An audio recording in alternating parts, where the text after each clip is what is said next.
Cumby had direct contact with Benjamin Creme face-to-face in Detroit, Michigan. I had the opportunity to meet this brave woman, and she showed me the place in which she had attended a lecture by Benjamin Creme.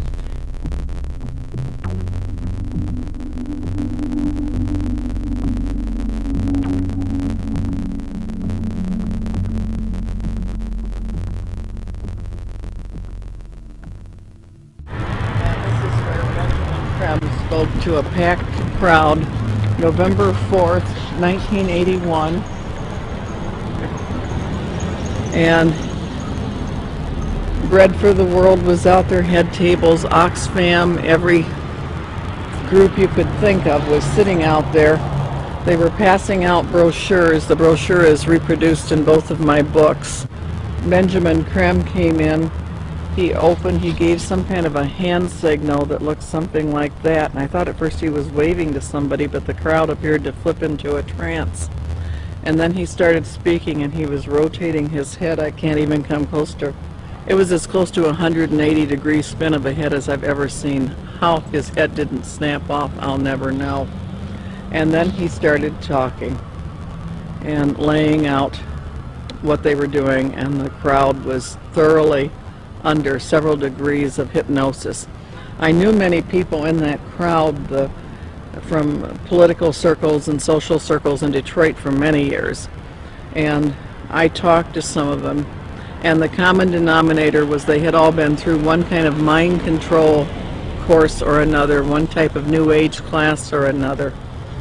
I talked to a fellow behind me, Al Banks, and I said, he was a film producer doing much what you're doing now. And I said, Al, I know what I'm doing here tonight. What are you doing here? And he said, because, Connie, he said, I'm taking a course in miracles at Unity. He said, I've joined Unity. We're all required to take a spiritual growth class. I've taken a course in miracles. It was a class requirement that we be here tonight. And then he said, you know, Connie, I would have thought a progressive person like you would have joined Unity a long time ago. Well, then I started explaining to him exactly why I haven't, and he the glaze snapped off his eyes for a little bit. He thanked me for telling him. And then Creme came in and started doing his thing. And at the end of the evening, they had been promised an appearance by Maitreya, the Christ, channeled through Benjamin Creme himself, that Maitreya would speak through Benjamin Creme.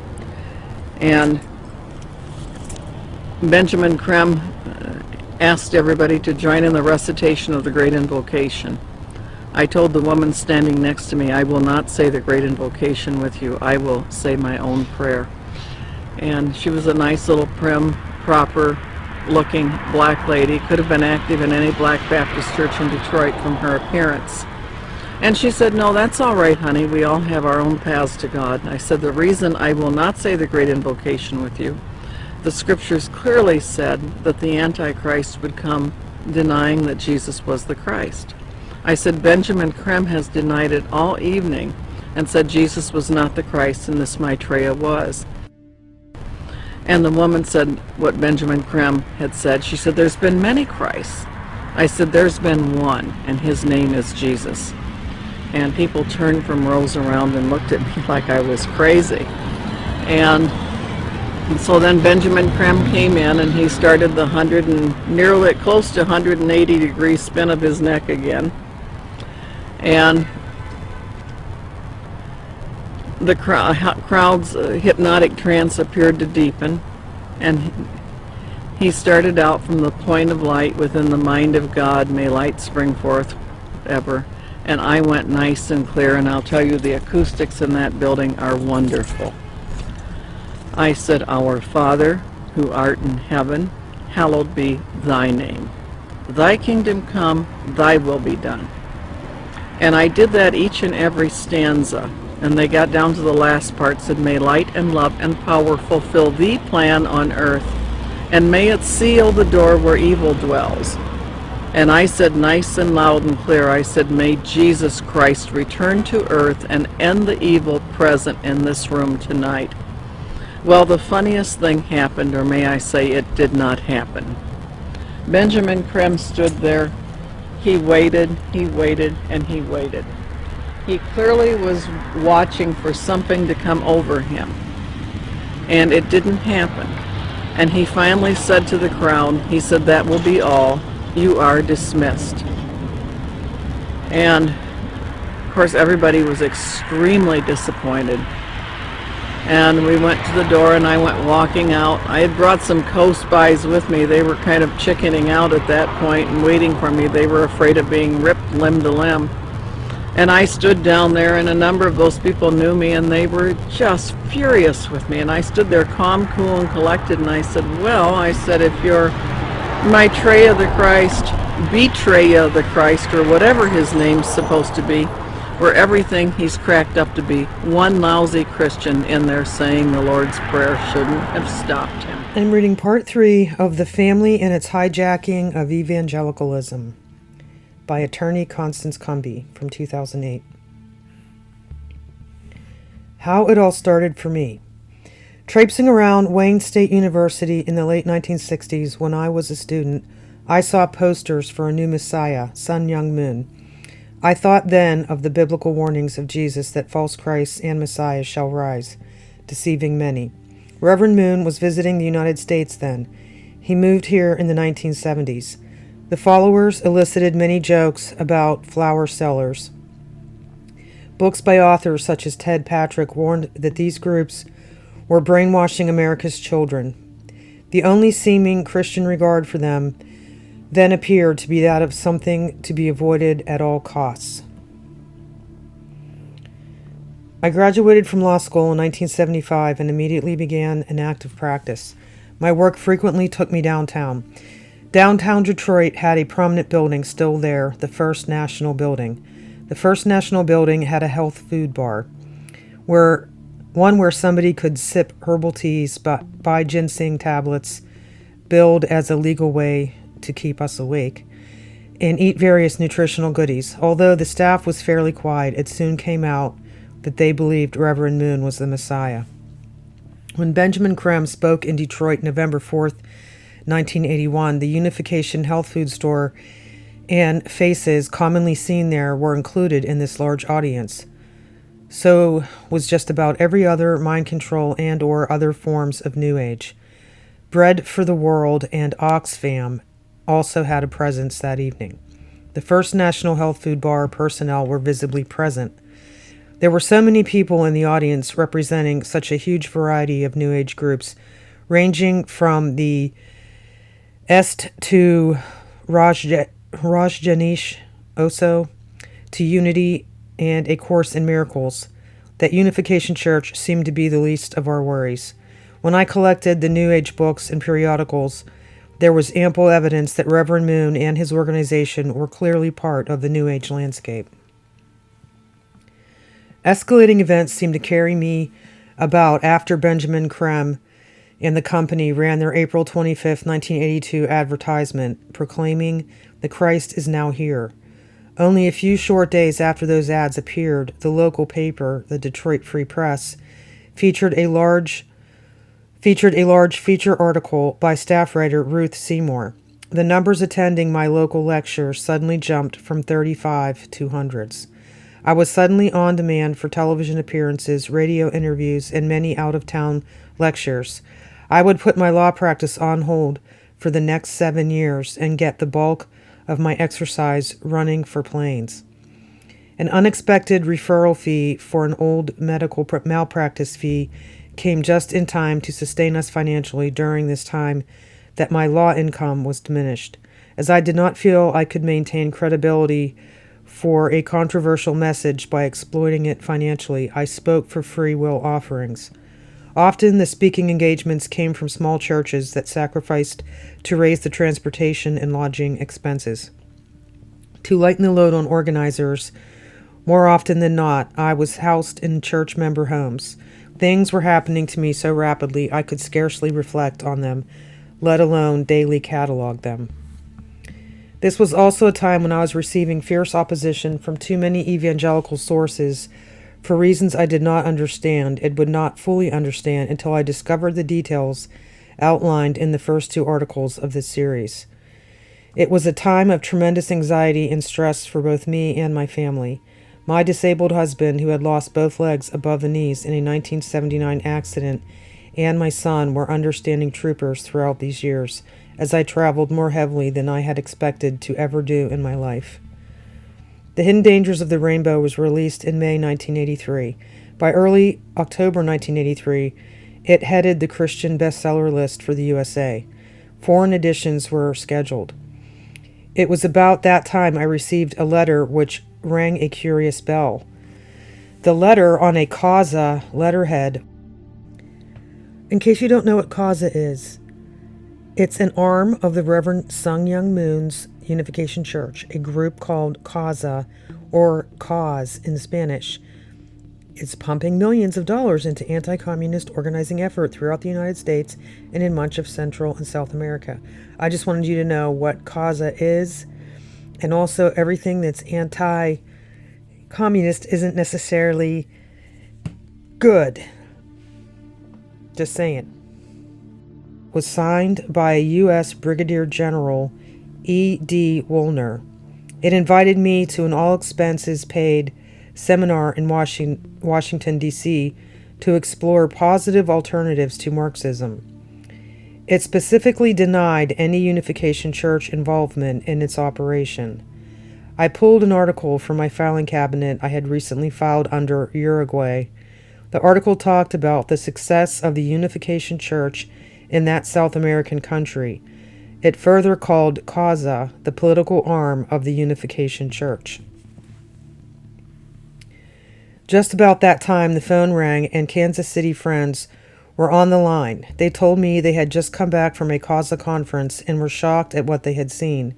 They said all accommodations were deluxe.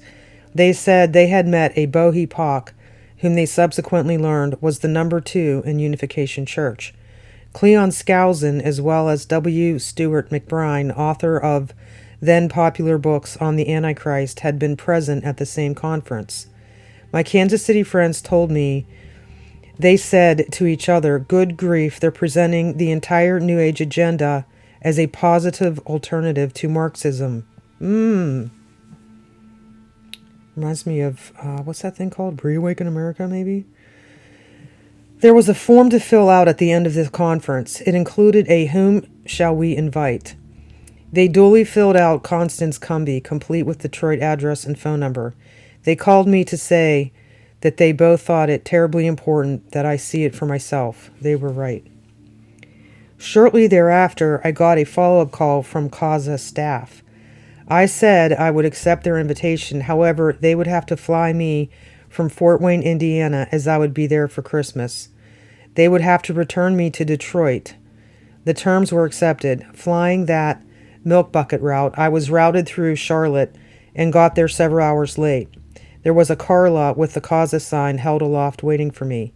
She drove me to the hotel. I went to the room which I learned was to be shared with a female author of books on camping. She told me she was there because they had a son involved in Unification Church. They had tried unsuccessful attempts at deprogramming, and they had given up on seeing their son again. Then she said, out of the blue, they were contacted by Unification Church personnel and told that if they became active in Causa, they could have free access to their son. I filed this using of children as literal hostages to the devil away in my memory for future reference. I then went down to the reception, which was full of almost every delicacy one could conceive. It was there that I met Kofi Annan, who would later become Secretary General of the United Nations. He must have told the organizers that I had expressed concerns, as shortly thereafter I was taken aside and grilled by General and Mrs. E.D. Woolner. They said, "Who invited you?" I said, "You did." I was to be watched extremely closely over the next few hours until I was literally put under house arrest and extradited back to Detroit. It was, to make a long story very short, quite an experience. What was even more shocking was to watch the Christians sitting there very respectfully under the image of Buddha projected during the presentations, and hearing that when we say God, we mean the God who is the God of the Christians, of the Jews, of the Mormons, of Unification Church. Well, I had the conference materials and list of names of those there. I also had a sense of the danger the organization posed. Causa Executive Director Joseph Tully had admitted to me, "Yes, we work with Benjamin Creme and Tara Center, but we don't all agree on who that new Christ is." For the record, I had not mentioned Tara Center to him, only that I had seen local unificationists in the Detroit area present at the November 1981 Creme lecture.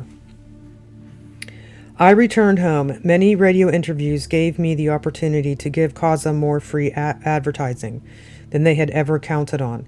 I had telephone calls from Memphis pastors, 2 saying they were from large Memphis, Tennessee churches, called to tell me the unificationists had tried to work their congregations over religious freedom issues. They said they're working to free people such as Everett Sullivan and Reverend Moon from religious persecution.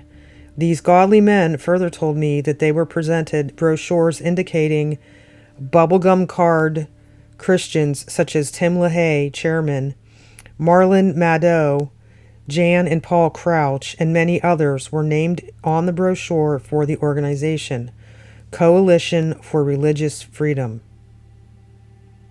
The minister said they had called these people who had refused to listen. Given my recent personal experience with this cult, I listened. We would move to Lake Orion, Michigan in late 1984. In late 1985, I read an article, The Moonies and the Christian Right, by freelance writer Carolyn Weaver in Mother Jones magazine.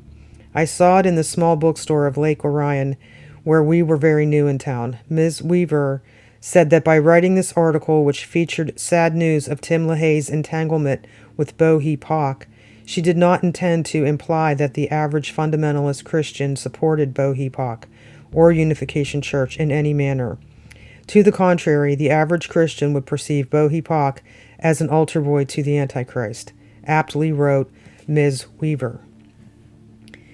At Huntington House's request, I attended the 1986 National Religious Broadcasters Convention held in Washington, D.C. in February 1984. 2 years earlier, Tim LaHaye had introduced himself to me. We had a cordial discussion. He told me the threat, as he saw it, was secular humanism. I told him I thought he should take a closer look at the New Age movement. I did not stay at the hotel, but with Washington area friends in 1986. I'm certain that Tim LaHaye, who then lived in Washington, D.C., was not staying at the hotel either. I was scheduled to leave for Colorado for speaking engagements in Colorado Springs and Denver. I wanted to speak with Tim LaHaye personally about Ms. Weaver's allegations. As I was coming down a Sheraton Hotel elevator, Tim LaHaye was coming up. I said, "Tim," and he looked over. "Constance Cumby." I said, "Oh yes, we'll get together," he said. It never happened, and it was probably nobody's fault. I was scheduled to speak to an Eagle Forum conference in Colorado Springs. My assigned topic was New Age infiltration of the church. I was wishing I had that article with me, but I did not. The Eagle Forum chairman for Colorado, Jane Schindler, however, brought me a copy and specifically asked me to comment on it. I mentioned only in passing that it was one more example of how New Age factions are seeking to neutralize and even proselytize the church. Another speaker was Peter Waldron, also of Washington, D.C. Over the past 4 years, I have done many radio interviews with him. He and Tim LaHaye had joint radio ventures in Washington, D.C.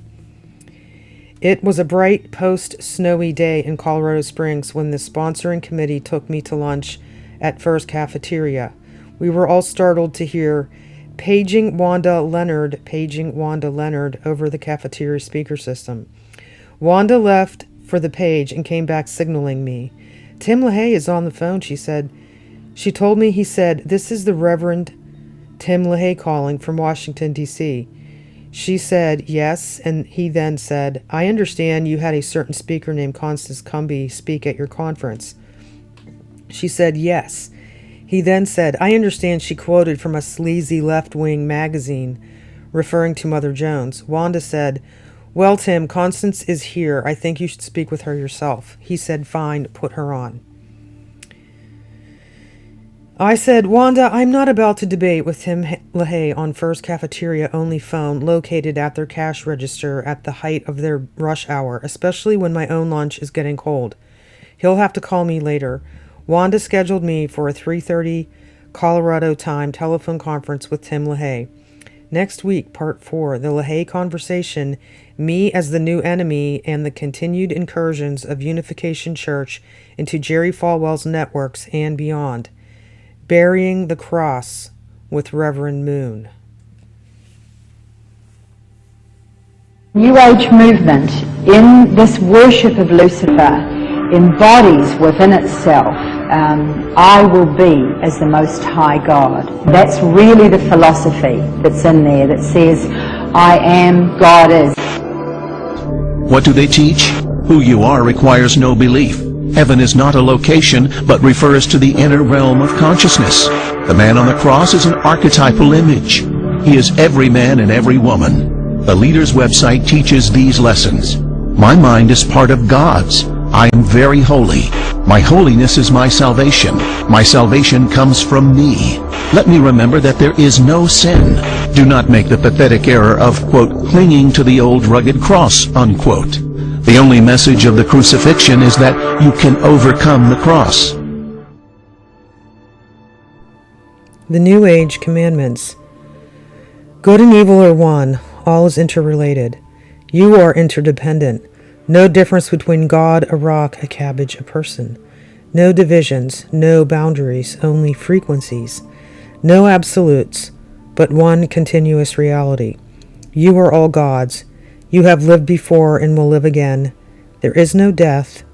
We create our own reality, destiny, existence.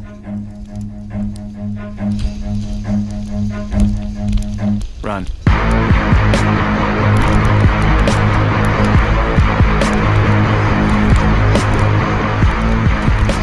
There's just one name that can keep you out of hell, and it's the name of Jesus. The name of Jesus.